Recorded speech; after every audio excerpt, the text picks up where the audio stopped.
Dear students, उम्मीद करता हूं कि आप सब ठीक होंगे। आज अल उमर साइंस अकेडमी में हमारा जो आज का टॉपिक है केमिस्ट्री का जो है क्लास 10 का चैप्टर नंबर 14 है।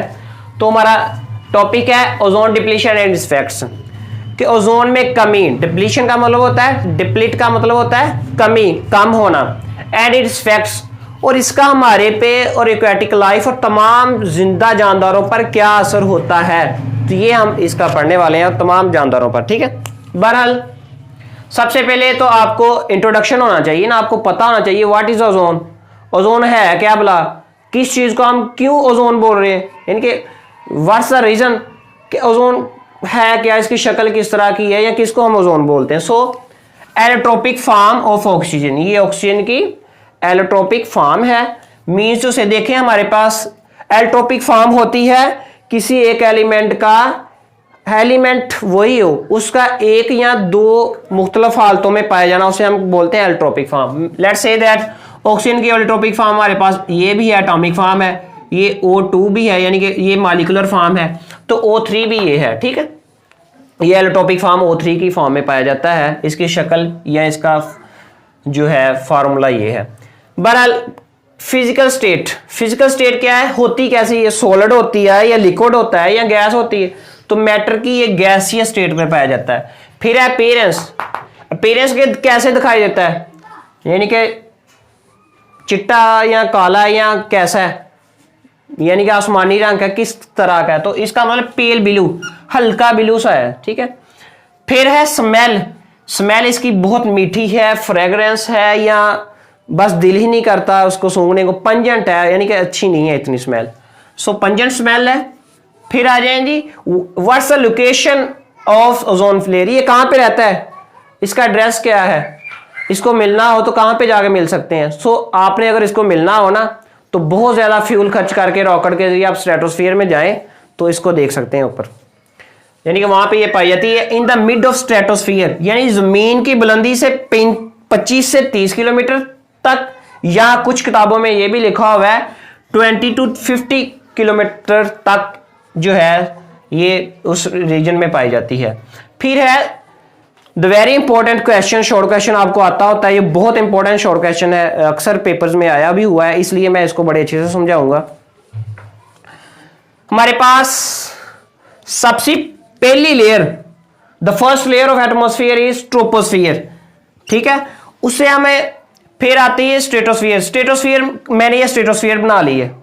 स्ट्रेटोस्फियर का ये है ऊपर वाला इलाका, ये है नीचे वाला इलाका, और ये है इलाका मतलब प्रस्थ, यानी हमारे मतलब का इलाका, यानी जहां पे बनती है, जहां पे स्ट्रेटोस्फियर बनती होता क्या है, देखें ऊपर सन होता है, सन की रेज होती है, there are many types of rays of sun. So we will talk about only two types of rays. So number one is UV rays, ultraviolet rays, and number two cosmic rays. ये होती तो खतरनाक है, बहुत ज्यादा खतरनाक होती हैं। अच्छा, जब ये ऊपर वाले अपर वाले हिस्से से टकराती हैं तो उधर से ओजोन जो है टूट कर ऑक्सीजन और एटॉमिक ऑक्सीजन में तब्दील हो जाता है। फिर ये मिड में, यहाँ पे मिड पे ये होता है कि ये दोबारा मिलाप कर लेते हैं, इनको याद आ जाता है कि वो यार हम तो पिछले जन्म में इकट्ठे थे, तो वो उस जन्म की बात इनको याद आ जाती है मिड टर्म में, तो इधर मिड वाले इलाके में ये फिर कंबाइन होके O3 मीन्स के ओजोन बना देते हैं। आई होप आपको समझ आ गई होगी। फिर देखें ग्राउंड लेवल, ये नहीं कि ये सिर्फ स्ट्रेटोस्फीयर में पाई जाती है, स्ट्रेटोस्फीयर में तो इसलिए कहते हैं उसमें बहुत ज्यादा है, इन अबंडेंस है। ये हमारी अर्थ पर नीचे वाले हिस्से पर भी पाया जाता है, ठीक है। तो अगर इसका हमारी अर्थ पर 100 पार्ट्स पर मिलियन से ज्यादा हो इसकी कंसंट्रेशन, तो हमारे पास वो टॉक्सिक होगा। फिर इट वाज डिस्कवर्ड इन, ये कब पता चला बिट ओजोन भी ऊपर है। देखें ये नेचुरल चीजें हैं, साइंटिस्ट ने सिर्फ यही काम किया है कि उनको पता चला है भाई ये चीज इधर है। जैसे कि माइकल फ्राडे जो वास्को डे गामा था, सॉरी, उसने अमेरिका था 1492 में उसने जाके अमेरिका दरियाफ्त कर दिया है, था पहले, ओजोन भी पहले थी। सो ये डिस्कवर्ड हुई है 1889 में। फिर आ जाए importance of ozone, what's the importance of ozone, ये भी बहुत इंपॉर्टेंट शॉर्ट क्वेश्चन है। आपको आता है कि ये क्यों हमारे लिए अहम है। पहली बात तो ये है कि ओजोन की वजह से ही हमारी जो जिल्दें हैं आपको सही सलामत नज़र आ रही है, अल्हम्दुलिल्लाह हम जो है ठीक ठाक है। अदरवाइज होता ये कि किसी को जिल्द का कैंसर होता, किसी को कोई कैंसर होता, किसी को आई प्रॉब्लम होती, किसी को कुछ बीमारी होती, यानी कि वो इतनी खतरनाक रेज है उनको जज़ब कर लेती है। यानी कि कह लें कि जिस तरह पेरेंट्स नहीं होते, जितने मर्जी गाम आते हैं वो पेरेंट्स खुद बर्दाश्त कर लेते हैं, अल्लाह तक नहीं आने देते। यही बात समझ लिया, अल्लाह ताला ने तकरीबन ऐसा सिस्टम बनाया हुआ है कि स्ट्रेटोस्फीयर एज ए पेरेंट्स काम कर रहे हैं हमारे, यानी कि वो हमारे तक अपनी दुख और तकलीफ नहीं पहुंचने देते, वो हमारे दुख और तकलीफ को ऑब्जर्व कर लेते हैं और हमारे तक जो है ना वो बदी मीन्स टू से कि बुरी शुआओं को जो हमारे लिए बहुत हार्मफुल है, डेंजरस है, उनको नहीं पहुंचने देती।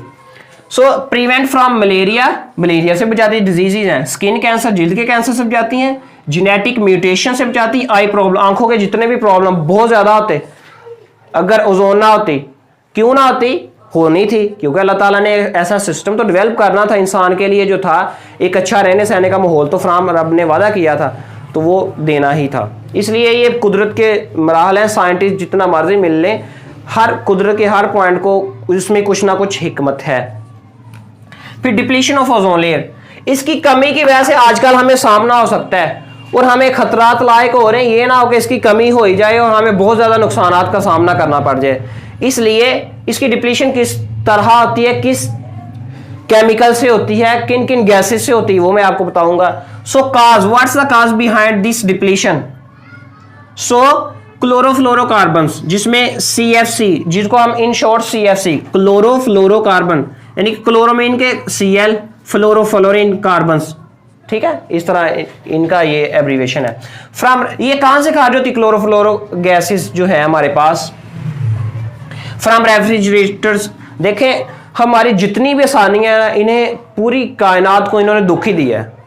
देखें हम AC यूज कर रहे हैं, AC से जो है क्लोरोफ्लोरोकार्बन खारिज होती हैं, वो जाके ओजोन को, सारी दुनिया के लिए वो नुकसान है। जो बंदा AC के नीचे बैठा हुआ है वो मौजें कर रहा है, फिर ऐसा बंदा जो फ्रिज से पानी ठंडा पी रहा है गर्मियों में, अपना वो फायदा किए जा रहा है, सारी दुनिया का वो नुकसान कर रहा है, क्योंकि क्लोरोफ्लोरोकार्बन खारिज हो रही हैं। क्लोरोफ्लोरोकार्बन खारिज हो रही हैं तो वो डायरेक्टली जो स्ट्रेटोस्फीयर में जाती हैं, स्ट्रेटोस्फीयर में जाके वो ओजोन के साथ उसका क्लोराइड का आयन जो होता है फ्री रेडिकल रिएक्ट करके क्या आ रहे होते हैं। अमीर लोगों ने अपना हमेशा फायदा किया होता है, इससे गरीब बेहतर है, वो उसने घड़े में पानी ठंडा करना होता है, उसने छांव लेना हो तो डारा वगैरह दरख्त के नीचे बैठना होता है, तो वो पुरानी बातें गई। जितनी हमारी आसानी है वो जो है नुकसान पहुंचा रही है हमारी जो है इंसानियत को। फोटोकॉपी मशीन से देखें हमारा लिखने का वक्त बचता है, हमारी बहुत ज़्यादा टाइम बचता है, तो हमने अपनी आसानी की खातर वो क्लोरोफ्लोरोकार्बन वहाँ से निकले नहीं तो फिर ये नुकसानदेह। देखें जी कैसे ये अमल होता है। क्लोरोफ्लोरोकार्बन पे जो होती हैं इधर UV रेडिएशन पड़ती हैं तो फिर क्या होता है, क्लोरोफ्लोरोकार्बन्स UV रेडिएशन पड़ने पर CFCl2 यानी कि ऐसे होता है, कार्बन इधर भी क्लोरीन, इधर भी क्लोरीन, इधर फ्लोरीन, इधर ऊपर लग गई और ये खाली रहा, यानी एक कार्बन का जो इलेक्ट्रॉन वो फ्री रहता है, यानी कि ये अभी भी रिएक्टिव, ये अब रिएक्टिव फॉर्म में आ गया। ये क्लोरीन का फ्री रेडिकल की मैंने आपको डेफिनेशन बताई थी, ओड नंबर पर किसी भी एलिमेंट पर इलेक्ट्रॉन की तादाद को हम फ्री रेडिकल बोलते हैं। सो ओजोन के साथ ये जब रिएक्ट करेगा तो OCl पर ऊपर इलेक्ट्रॉन और ये हमारे पास ऑक्सीजन का मॉलिक्यूल बन गया। फिर ये जो OCl का है ये टूटता है, इसकी ब्रेकेज होती है। देखें ऑक्सीजन और Cl के दरमियान बाड़े ये टूटता है, इसका इलेक्ट्रॉन इसके पास, इसका इसके पास, तो ये हमारे पास यानी दोनों इलेक्ट्रॉन इसके पास आ जाते हैं, तो हमारे पास क्या होता है, ऑक्सीजन के ऊपर फ्री रेडिकल यानी कि ओड तादाद में इलेक्ट्रॉन आ जाता है, इस पर भी आ जाता है। फिर ऐसा होता है कि ये जो Cl नेगेटिव है यानी फ्री रेडिकल बोलेंगे, नेगेटिव नहीं, तो ये फिर इसके साथ रिएक्ट करके ये जनरेट कर देगा, तो ये जो मजीद जो है OCl रेडिकल जो है टूटेगा, ये बना देगा और ये ऑक्सीजन एटम ये जो यहाँ पे पड़ी है उसमें मिलके फिर मॉलिक्यूल बना देगा। यानी कि ये जो है ये इतनी नुकसानदेह नहीं है, ये तो अब जो है स्टेबल फॉर्म में है, बट ये जो है पंगा डालता है। Cl क्लोरीन का रेडिकल जो है फ्री रेडिकल बहुत पंगा डालता है, इसने मिलियंस ऑफ ओजोन मॉलिक्यूल को ये डिस्ट्रॉय कर देता है, तबाह कर देता है। आस्ता आस्ता ये लेयर पतली हो रही है, कैसे पतली हो रही है, जैसे कोई बंदा बहुत ज्यादा मोटा हो तो अगर उसने पतला होना उसको बहुत ज़्यादा भाग दौड़ करनी पड़ेगी, लेकिन ये विदाउट यानी इसकी वजह से ये पतली हो जा रही है। अच्छा बहरहाल ओजोन होल डेवलप हो रहा है, वो सेंटर से ना इतनी यानी बहुत ज़्यादा मोटी थी पहले, फिर क्या हुआ आस्ता सब पतली हो जा रही लेयर। तो हमें ये खतरा है कि हमारे तक डायरेक्ट ना पहुंचे, हमारे को नुकसान बहुत ज़्यादा पहुंचेगा। फिर हमारे से तो कोरोना नहीं कंट्रोल होता, तो ऐसी बीमारियां इंसान तो किसी काम का नहीं ना। फिर देखें जी तो ये फर्स्ट टाइम जो होल था वो कहाँ पे देखा गया, इन 1980 अंटार्कटिका पे इसकी डिप्लीशन देखी गई। फिर उसके बाद इन 1990 में आर्कटिक रीजन्स पर इसकी देखी गई। फिर हमारे पास इसका सोल्यूशन क्या है, देखें भाई इतनी चीजें तबाही होती जा रही है, अगर हर मुल्क अपना मफाद कर लेगा लेकिन सारी दुनिया का नुकसान कर देगा जो रह रही है। लेकिन ये इसके मुतालिक सोचना बहुत अहम स्टेप है और बहुत यानी कि थोड़े से पैसे तो खर्च हो सकते हैं, लेकिन ये है कि इसके सोल्यूशन भी उन्होंने कुछ किए हैं, लेकिन फिर भी वो नाकाफी हैं। क्लोरोफ्लोरोकार्बन को बैन कर दिया गया 1992, तो इंटरनेशनल आर्गूमेंट भी इस पे जो है हो चुका है 1996 में। और बट ऑलरेडी क्लोरोफ्लोरोकार्बन जो पहले खारिज हो चुके हैं, ये जो पहले ही हो चुके हैं वो तो अभी कंटिन्यू है, उनके लिए अभी जो हल हमारे पास नहीं हमें मिला, उनका सोल्यूशन अभी तक हमें नहीं मिला। तो स्टिल जो है वो अंडर डिस्कशन बात है कि वो किस तरह उन पर काबू पाया जाए। तो ये था हमारा आज का लेक्चर, आई होप आपको बहुत अच्छे से समझ आ गया होगा। मजीद हमारे लेक्चर्स वीडियो के लिए आपने हमारे इस चैनल को जरूर लाइक शेयर और सब्सक्राइब करना है। थैंक यू, अल्लाह हाफिज़।